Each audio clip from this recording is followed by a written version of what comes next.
Hi, everyone. I'm Anthony Giuliano, and this is the Asher Marketing Podcast, Episode 3. Our guest tonight is Amanda Tokos. Amanda, thanks for being with us. Thank you for having me. Well, Amanda, we're going to start with something very relevant to tonight's conversation because your daughter was here with us. So tell us what it's like with back to school with your daughter's 10 years old, correct? That is correct. How is back to school going so far?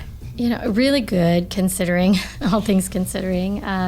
She's very social and she's been in camp all summer. So for her, it wasn't that big of a transition. She was excited to see her friends. She's in 5th grade, so that's at the top of her school right now. That's a big deal. Things are a little bit different, but all in all, she's very flexible and adjustable, and she's an easygoing kid. Well, good. So. That always helps. Mm-hmm. Sometimes that kind of determines our destiny professionally and otherwise is how our kids are doing. So glad to hear that she's doing well.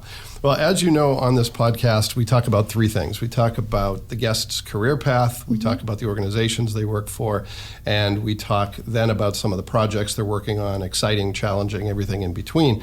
And you're a little bit of a different type of professional than many of the guests we have because we generally talk to people who work in marketing specifically. And while you have some marketing elements to the work you do, you also have broader professional experience than that. So really interested in hearing your perspective and about some of the things you're working on. So let's start with your career path. And I always tell people just start at the beginning, whatever that is for you.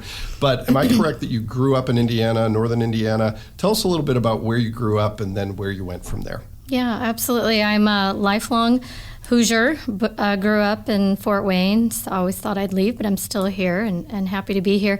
I started my career in entrepreneurship as a kid, like many other children, babysitting, pet sitting, lawn care, mowing lawns, shoveling snow, selling anything I could possibly convince someone to sell, whether it was lemonade, painted rocks, you name it, art that I made. So, but yeah, I went to IU and ultimately transferred back to IPFW, finished up my undergrad here in criminal justice, and then entered into my adult career, if you will, working for Allen County Adult Probation. My original interest was with juveniles, and so while I was in college, I did work at Crossroads Children's Home and Juvenile Detention Center, and I volunteered for the Women's Bureau with the Rape Crisis Hotline, things of that nature. So always kind of in that social work field, rehabilitation. So what sparked your interest in criminal justice? How'd you end up in that field? Honestly, it was really, I've always been intrigued with what makes people's brains tick, particularly with children, to be honest with you. I didn't have, maybe the easiest childhood like a lot of other people, and I think I overcame a lot of things, whereas, some people had a lot of difficulty, maybe they didn't get on that right path. And I always wanted to help other people. I wanted to bring as many people as I could on that path to success. And so I just became very intrigued with psychology, I would say, in high school, and was hoping to go down that road in college. And, there was a series of things, that you just don't control that kind of just led me, into criminal justice. Deciding to come back to Fort Wayne was a big part of that because they didn't have some of the programs here locally at that time that would have allowed me to kind of do what I wanted to do. So criminal justice was close enough, and I thought, okay, I'll work with troubled youth. And, originally was thinking I would get a job at Allen County Juvenile Probation, but they weren't hiring at the time, and I got hired in at Allen County Adult Probation as an investigator. Thought perhaps, at least I'd get my foot in the door, and then I could always move on. But quite honestly, what I realized is that people I was working with were just those kids grown up. So, it was okay. I felt like I was in the right place, and I just continued to embrace what I was doing, and then soon moved into the role of an actual probation officer. And I took on an interest again in those individuals, caseloads that were maybe had backgrounds with mental illness or substance abuse. And as I started to take on those cases, and my supervisors noticed that I was interested in it and took on more trainings, and whereas a lot of other people kind of didn't want those cases. So I gradually moved into a high-risk supervised type of caseload, working primarily with a lot of your mentally ill offenders, and therefore, going to a lot more training and just getting more integrated within the community here and the different resources that were there to help those clients. And then that segued into committees and things of that nature. And I decided I wanted to maybe do more in my career. And that's what led me into looking at the federal aspect of criminal justice. So all of this sounds like really challenging work, really hard work. Was it as difficult as it sounds? I think it wasn't easy, because there's caseload work is there's a lot of deadlines, a lot of paperwork, a lot of follow through, and a lot of people. And people are so diverse and very, very unpredictable. But I love that kind of challenge. And I think it takes a certain kind of person to go into, criminal justice or social work, or, police officers, nurses, teachers, anyone that's in a field where they're working with a lot of different people. And it takes a lot of patience and empathy, and you're not getting burnt out. But yeah, it wasn't easy, but I enjoyed it when I was doing it, and wanted to do more. And so I looked at the federal division, and I thought, how do I get there? I want to do that, and I want to be with those people, because I thought that it sounded so cool when I was younger, in my 20s. And so I found out quickly that I needed to have a master's degree. And I was shocked, but I think that was pretty cool that they required that, because then that became my goal. And so I went back to get my master's degree at Indiana Wesleyan while working as a probation officer with Allen County. And was it a master's in criminal justice? It was in business management. They didn't have a lot of programs available at the time. I probably would have been more interested in something along the lines of, something, relative to human behavior. But I knew I needed to get it quickly. And there was a side of me that always thought I would want to own my own business someday. So it made sense, and it just worked with what was going on in my life. And that program itself is really focused on servant leadership and things, organizational structures, things of that nature. But it really didn't get super deep into... So things that transfer to just about any career path, it sounds like. Yeah. So how long did you work? This is the fascinating part to me. How long did you work in that field? And then how do you get to a franchise owner from that career path? Yeah. So it was a total of almost 16 years. So I moved over to the feds when I was 30, and I planned to retire at 50, which is in 2 years. So just so we get the timeline here, maybe it'll wrap around with the rest of my story. But because I would have had a full pension, and at that point, that's really young, actually. Sure. At least to me right now. The older I get, the younger it is. Right? Yeah. So I planned to have my next career was going to be owning a business, so it would be an easy segue. But when I was I would say about 3/4 through the time that I spent with the feds, and I was a specialist, actually. So I primarily worked with mentally ill and violent offenders and sex offenders when I was with the feds. But I just happened to be in Chicago and kept hearing about massage envy, and more from a consumer base. And I thought, wow, that sounds really cool. I like massages. Do they have any, in Indiana? And I researched, and they had 5. And of course, they didn't have any in Fort Wayne. And like many people, I think, decide that they want to open up a business, it sometimes comes from a feeling of need, or not having something, being frustrated with something. And so I kind of just became more of a fantasy of, wow, maybe someone could bring a massage envy to Fort Wayne, and then all of a sudden it was like, well, maybe that could be me. Why not me? And then I thought, wait, it's too soon. So I just kept looking at it, and I kept talking, to my spouse at the time about it, and, realized it was a franchise, and we just, kept looking at it for fun. And then it was also the same time I found I was pregnant with my daughter. So there was a lot of focus on that, and I was, of course, still working full time. And fast forward, I come home from the hospital from having my daughter, check the mail, a couple days later, and there's a postcard, and it's from the regional developer for Massage Envy in the Indiana region, stating that she's going to be in Fort Wayne presenting about opening up this area for franchises. And I thought, oh, stars have aligned. Like this, yeah. I got to go. So I took my 3-day-old baby, because it was the next day, to this presentation, and listened, and was very intrigued. And my spouse at the time joined. He got there a little bit late, but he was there to hear most of it. And we were, genuinely intrigued, and moved forward with, talking with the regional developer.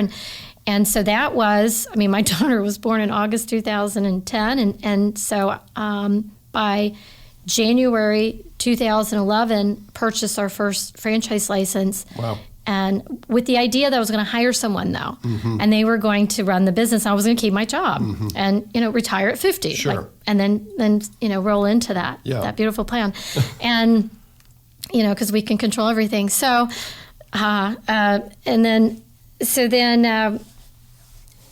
fast forward, it was probably September of 2011, and we started our build out, and it became very evident after talking with corporate and the regional developer that me or my spouse were really going to need to be involved full time. So he had been with his company for much longer than I had, and was making more money, and really in terms of someone going in and running a massage establishment, it just made more sense for me to do that. So I decided to go ahead and leave my, retire, if you will, and put in my notice, which is very unexpected, to be honest with you. But I don't look back, and I don't regret it. I think it was the right decision. And flew out to Scottsdale, Arizona in September 17, 2011.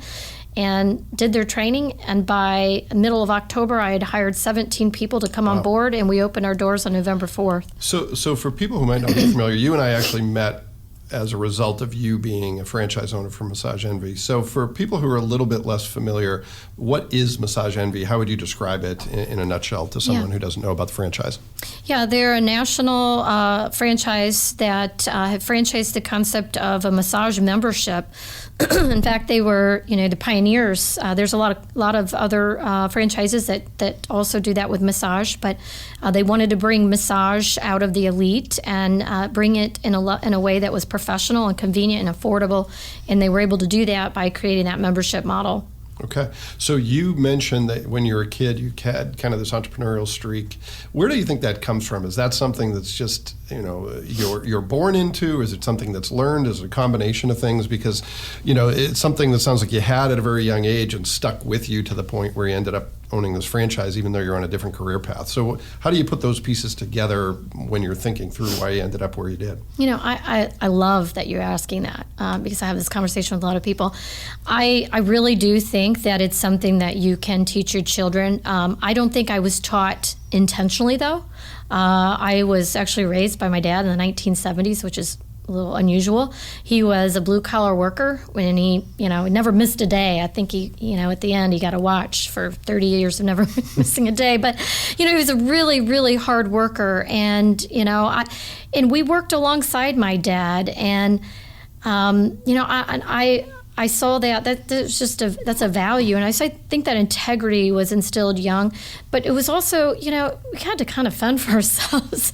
There was a lot that I had to do for myself, and it was just normal. And there was nobody, doing things for me all the time. So I think sometimes, as parents, we want to take care of our kids, and we don't want them to struggle, and we want them to have more than we have. But gosh, you get it. That's a fine line, because if you cross it, I think you're really enabling them, and you're squashing some of their potential to think for themselves and be,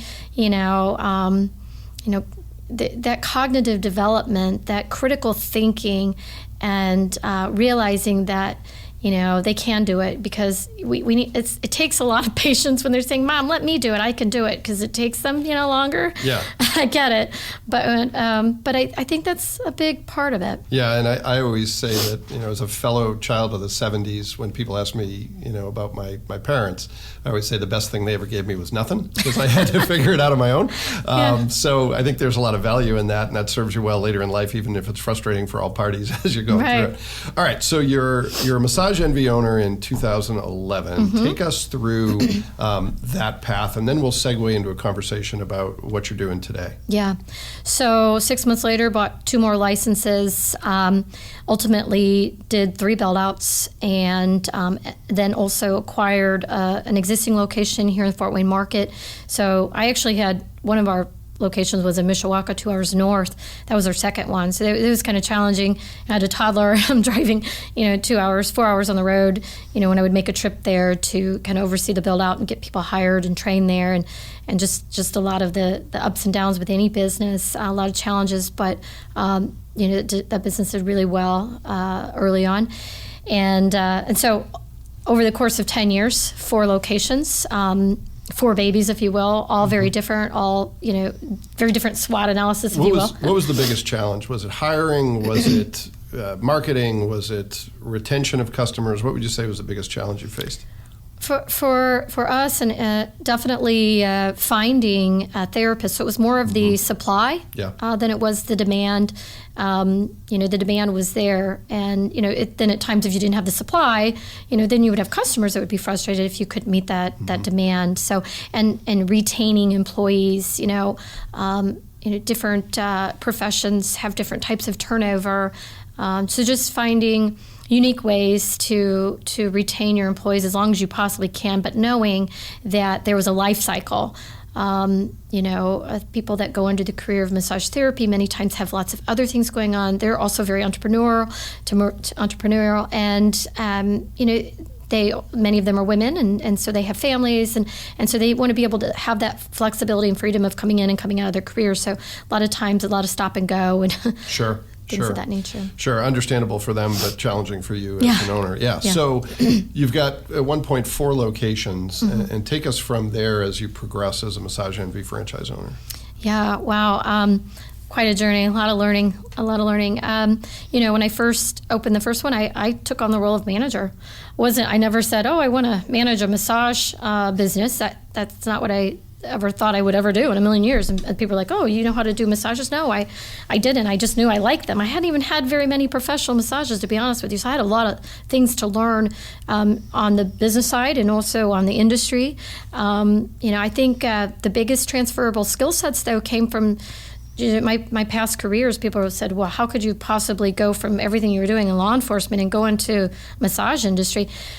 There's so many skill sets that are transferable. It's really just being able to relate with people, whether it's the customer or the employees, being able to listen and honestly care about your employees, care about your customers. And, I realized that I didn't have the time to care about all of them all of the time, though. So I had to have other people in place. I had to be able to delegate. I had to be able to, spend time with people and train them to delegate and then trust that they were doing what I needed them to do. And then I realized that I really just needed to put my energy into my employees, because if you're caring about your employees, they'll care about your customers.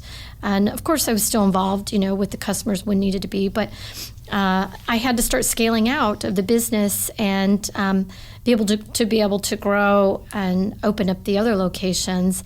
And that was challenging, but it was a challenge that I really liked. I made mistakes, but I think also owning up as an owner, recognizing that you do make mistakes, and being honest with yourself and your employees. But 2 wrongs don't make a right. I mean, just because you make a mistake doesn't mean you got to keep doing it. Yeah. So just constantly reassessing, reevaluating, and doing things better, and listening to your employees. And your customers, and trying to grow from that, and it just became, you just keep scaling, and and then right when you think you have everything perfect, then things change.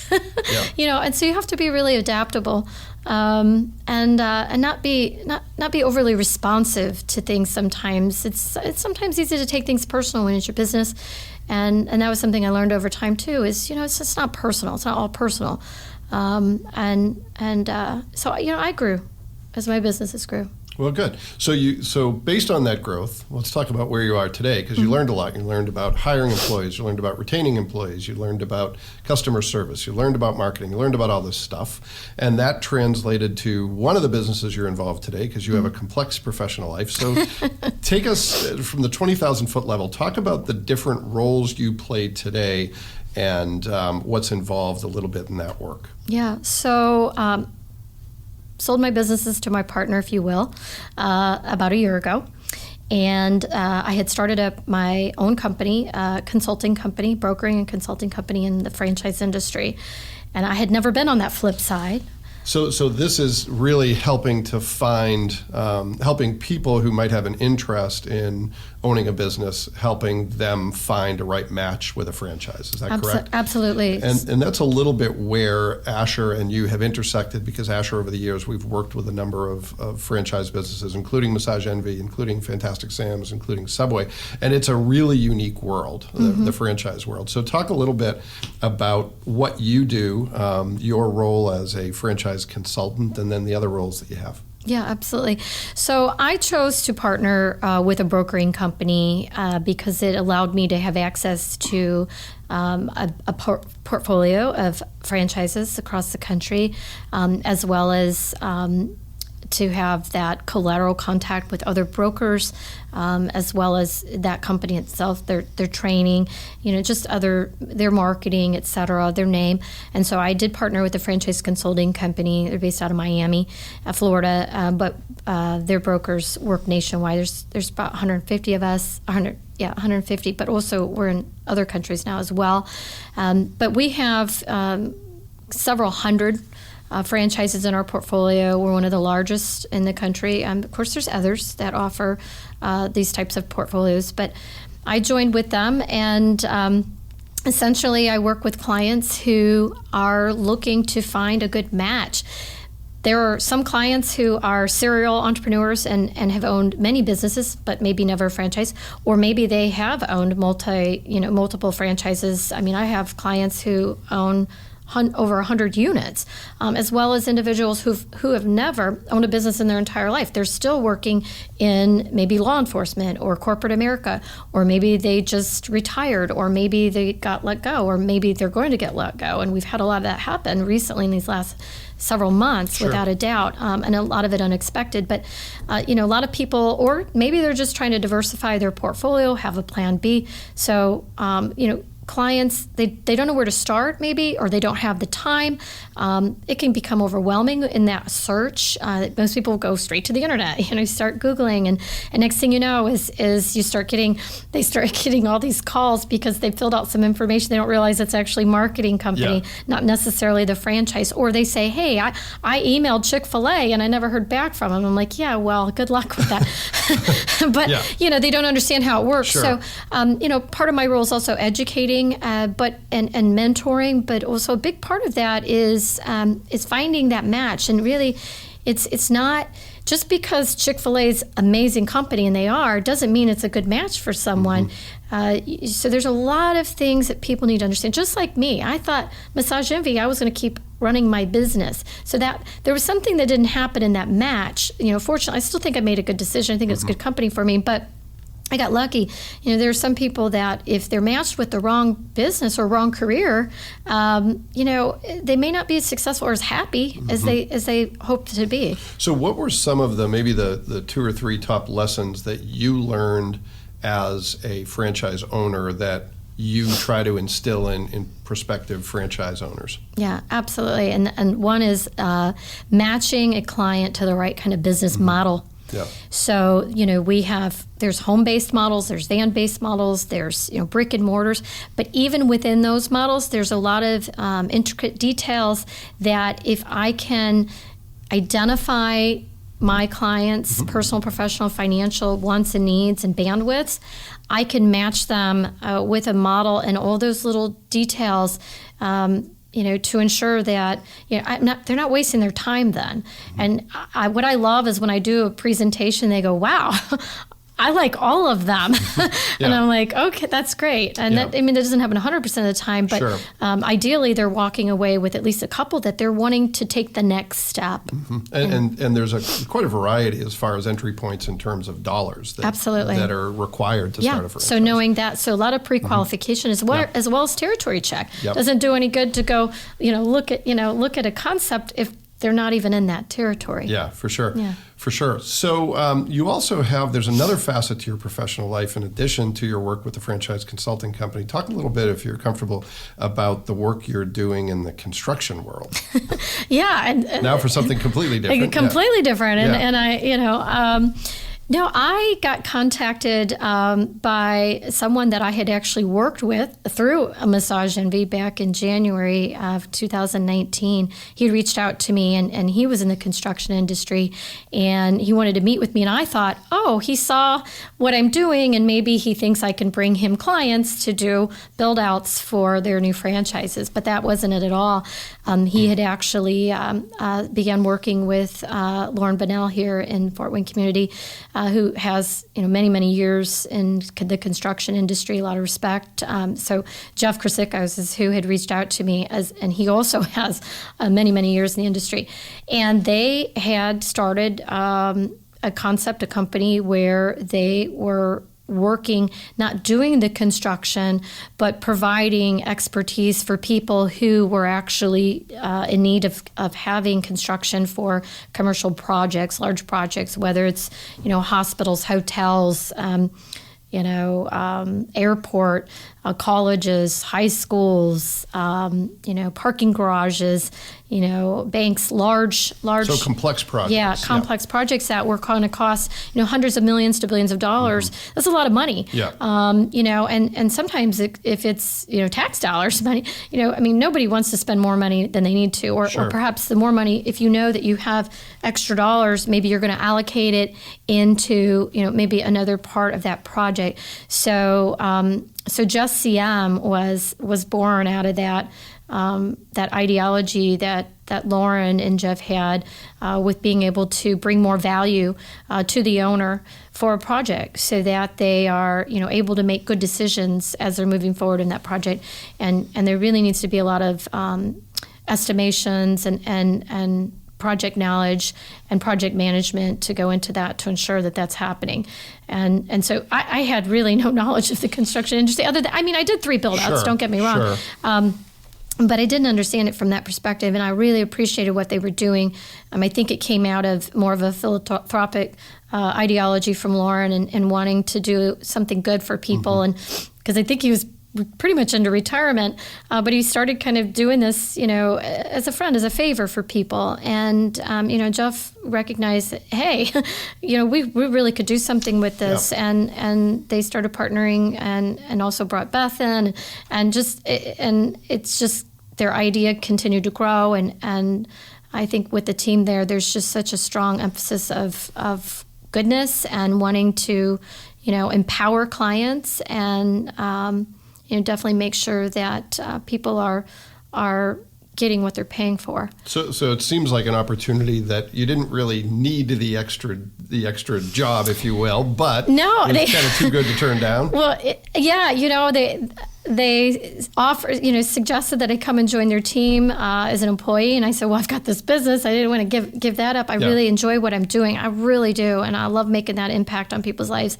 But I also love what they were doing, and so we kind of came up with an arrangement on how I could kind of be involved and in that development of the business and marketing, which is how then I reached out to you and wanted to pick your guys' brains and looking at the name and how do we reach our audiences and what's our message. And our message obviously was empowering our clients and controlling costs, but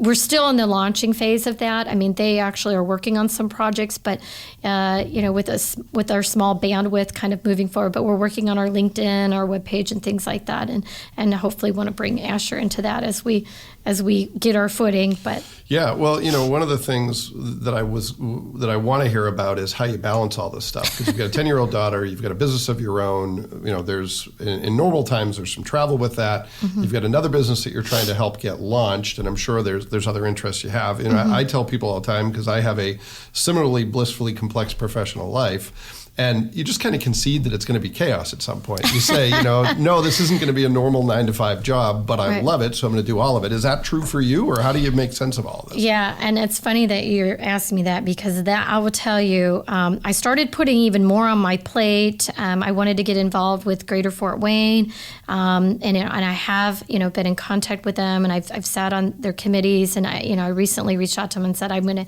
need to step back just for a minute. But they had kind of taken a rest as well due to COVID. Sure. And I want to make sure that when I am involved in something, I'm adding value. Yep. That's really, really key to me. On the other side of that is it's really important to stay focused, and I can get caught up in that like many other people, and I start to lose focus and become basically a jack of all trades, master of none. Sure. And I started doing that with my own business, and because I was I'm looking at a lot of other things. I've got a lot of, I'm wanting to learn and grow right now. I'm very intrigued with franchise development on that level. I'm intrigued with business acquisition. I'm intrigued with investing right now.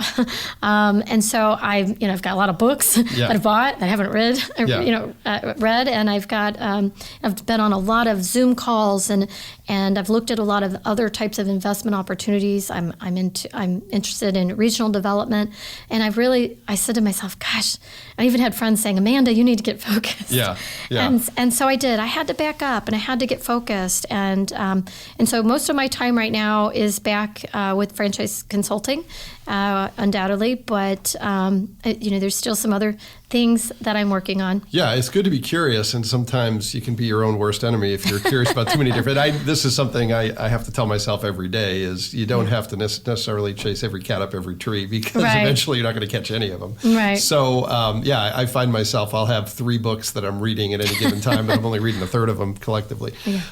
So let's talk about some of the stuff you're working on now that's most interesting to you, exciting, challenging. What are the top items on your to-do list, and what's the status of those? How are you working through some of the major projects and work that's in front of you right now? Yeah, I think for the franchise consulting company, it was really figuring out how to diversify my lead source, and I think I've figured that out, and I'm building that pipeline up, and I've got a great pipeline of clients that I'm working with that I'm very busy with right now. So is that getting a better quality of folks in your funnel? Is it getting a larger quantity? Is it a little bit of both? It's both. Okay. It's definitely both. And how does that generally happen? Is that cold leads from the internet? Is that through your parent company? How does that work?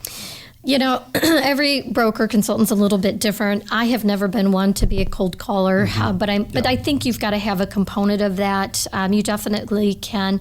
I definitely can buy leads. I've taken a more of a warm approach through resumes, because I understand what it is to do career transitioning, and so that's an easy conversation for me. But I do get some leads from the franchise consulting company. LinkedIn has been a great source, so really having a presence there has been big. Being real and going out, and I actually actively look for I target the kind of clients that I'm looking for, and there's 2, and one is going to be that person that's transitioning out of their career, and with maybe even an emphasis lately on law enforcement. Okay. Because I understand them, and I know that there's a lot of people looking to change.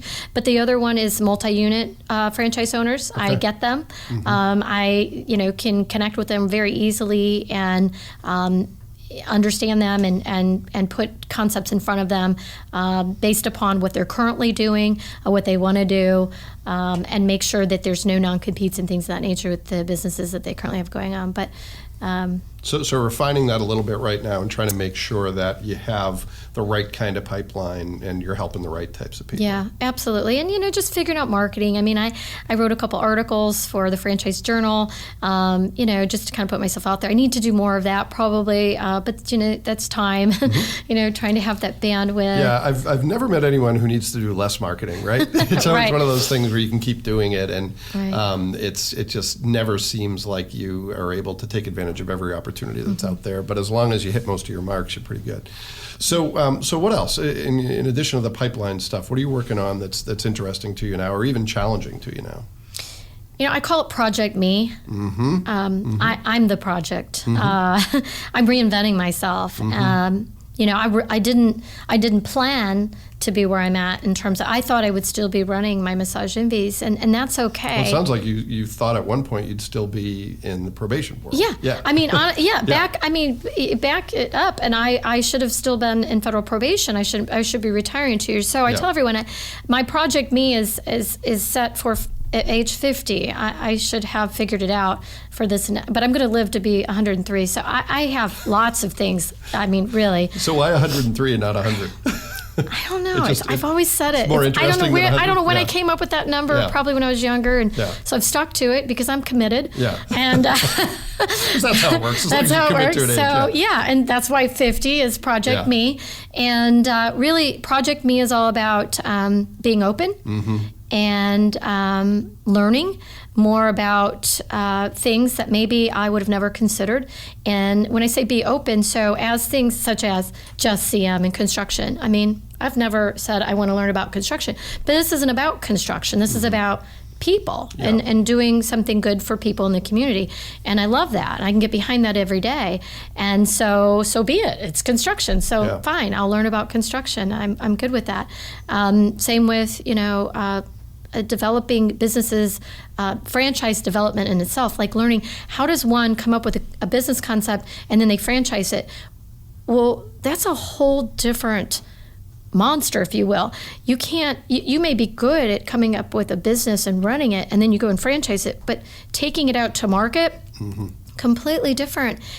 And I'm so intrigued, and I'm learning so much about it, and I would really like to, at some point, go into that a little bit more. But even, like I said, learning about acquiring businesses. Yeah. Like, I'm intrigued with that too. Yeah. And somehow I would love to connect all the dots between franchise development, business acquisition, real estate investment, and construction.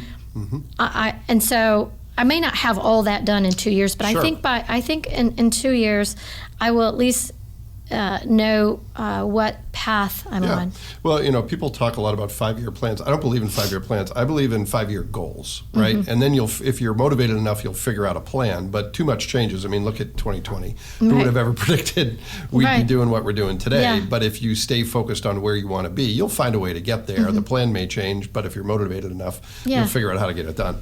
And if you wait for everything, all the stars to align, and you to have all your question answered, and for everyone to tell you it's okay, you're never going to do it. Correct. And as you've alluded to, success or self-discovery, whatever you want to call it, is really a matter not of having all the answers. It's asking better questions and really embracing what you don't know and having a growth mindset and saying, I don't know, but I'm going to find out. And I'm going to be really humble about what I know, because the minute I think I have it figured out is the minute I'm going to find out I'm wrong. Oh my gosh, absolutely. Yeah. And, I say jump and grow your wings as you're flying. Yeah, which is kind of scary, but it's the better way ultimately. It is, but it's believing in yourself. And if you've been through anything in life that's been difficult and come out of it on the upside, feeling stronger, and I'm not talking about being richer, but being stronger and knowing what you're capable of, then you can do it again. For sure. Well, let's talk about, there's anything else, any other projects, and then I want to get to some quick hit questions. Any other projects or anything else that you're working on right now that's especially noteworthy or interesting to you? Probably putting my lawn furniture up. If someone wants to come over and help me, no, I'm just kidding. All right. Okay. Well, it's getting to be that time of year, unfortunately. So, all right. So if anyone wants to help Amanda with her lawn furniture, call us at 888-CASHER Agency. Yeah. All right. So here are the 3 quick hit questions, and we kind of are figuring this out as we go. But Brian Engelhardt, who is our first guest, we found a nice way to sort of end the conversation, kind of revisiting what we've discussed, but in a very, very specific and very focused way. So first question I want to ask has to do with career path. And any advice you would have for someone just getting started out in their career, and you can focus it if you want on a prospective franchise owner, a prospective entrepreneur, whatever is interesting to you. What advice do you have when it comes to people figuring out their career path, something that's going to make them fulfilled and successful in the long run? I would say it's definitely, network and respect the people within your network. Don't burn bridges. Just because you think you might be able to do something better. Someone that has been in the industry and had the experience, their challenges in that industry are going to be very different than what yours are because you weren't there 20 years ago. You don't know what they've overcome. You can learn a lot from a mentor and someone else that's been in that industry for a very long time. So be open-minded and give back. If you're looking forward at a mentor who's helping you, you should also be having somebody that you're helping behind you, because that very same person someday may also be there, may be a part of your business. Because many of the business owners that I talk with, when I hear their stories, which is my favorite part of what I do, is just hearing their story. Yeah. I love it, literally love it. I should write a book someday, but I will. Actually, that's on my list, but it's way down. But that's like when you're 93. Yeah, maybe 83. Maybe 83. Maybe okay. 83. Right. But I love hearing about how people are telling me that they were building people within their teams, and later on or they worked with them and they managed them or whatever, they trained them, and they later on brought that person into their business as their director of ops, and now that person is also part owner of some of the businesses. Or I've talked to people who are now franchisees or people that are wanting to buy more franchises, and that's actually how they came into what they're doing. Yeah. So I think those relationships are so integral, and we just need to value one another and what we bring to the table, and be open-minded, and read. If somebody wants you to read something, read it. Mm-hmm. Even if it's not something you normally would read it if you have the time. And I would say especially if it's not something you would normally read. Yeah. To challenge Get out of your bubble. Yeah, for sure. And say yes to maybe things you would normally say no to, and maybe start saying no to some of the things you've been saying yes to, so you have more time to say yes to those other things. Yeah, one of the things I find that a lot of us, and I'm guilty of this myself, is we continue to read the stuff we already know to sort of validate the knowledge we already have, and that's not nearly as challenging and ultimately as good as reading stuff that's outside your comfort zone. Right. So yeah, and the relationship piece, I agree with that 100%. I always tell people that anything good that's ever happened to me is the direct result of a relationship, and the way you build relationships is by giving back. I mean, honestly, I believe that the path to success is helping other people be successful. If you do that, everything else takes care of itself. Yeah. So second quick hit question, if somebody stopped you on the street and said, tell us about, in your case, the organizations you work with, Franchise Consulting Company and JUSTcm. How would you describe them in a brief phrase? I would say if you're looking to open up a business or have a career change and you don't know exactly what that is today, but you're thinking about it, now's the time to talk to me. Because there's no contract. It's not going to hurt you to have that conversation, and so I think talking with someone who has the industry experience, who's willing to get to know you and help you through that path. If you've got someone out there like that to help you do that, then you utilize them. I'm a resource, and so I think franchise consulting and brokers can definitely help individuals that are looking, whether they already have businesses or they've never done it before. I think there's a lot of value in it, and there's no difference if you're price-wise, if you're looking at buying a franchise. The investment range is no different if you're using a consultant/broker versus going directly to the franchise. So there's really no reason why you wouldn't do that, assuming your broker adds some value. As for JUSTcm, I don't know why anyone wouldn't utilize their services, because they're going to get more bang for their buck. They're going to know where the costs are. They're going to know how to allocate money, and they're probably going to be able to save a lot of money because otherwise, without having that price estimation from somebody that's not directly involved in the project, you're not going to know what you're truly spending.